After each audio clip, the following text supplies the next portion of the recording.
فاكرين كريستيان إريكسن لاعب الكرة المشهور اللي سنة 2021 في ماتش الدنمارك كان عنده وقتها 29 سنة، ومرة واحدة في قلب الملعب وقع بين قوسين قلبه اتكهرب. وتعالى احكي لك لو ما تعرفش ان في قلبنا في كهرباء. القلب مش بس عضلة بتدق، عضلة القلب فيها اشارات كهربائية ماشية بنظام دقيق جدا. لو الاشارات دي حصل فيها اي خلل ساعتها القلب بيحصل فيه لخبطة جامدة قوي، زي انه يدق بسرعة قوي او ببطء قوي، ودي الحالة اللي بنسميها اضطراب في كهربة القلب.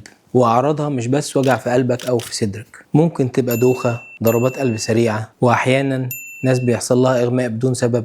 وهنا لازم تبقى عارف ان القلب بيبعت رسالة، ودي بداية اعراض المرض. وطبعا انا عايز اطمنكم ان اضطراب كهربة القلب بيتشخص بكل سهولة وعلاجه سهل، بس الكلمة اللي على طول بقولها في فيديوهاتي: التشخيص المبكر والفحص الدوري وفحوصات بسيطة كل فترة. مش هتاخد منك ولا وقت ولا مجهود، بس هتساعدنا نكتشف الأمراض في وقت بدري. وبس كده، بتمنى لكم يوم سعيد وصحة جيدة. كان معاكم دكتور أيمن حامد، استشاري أمراض القلب والقسطرة بألمانيا. لو عندكم أي سؤال اكتبولي وهرد عليكم. أشوفكم في فيديوهات جاية. مع السلامة.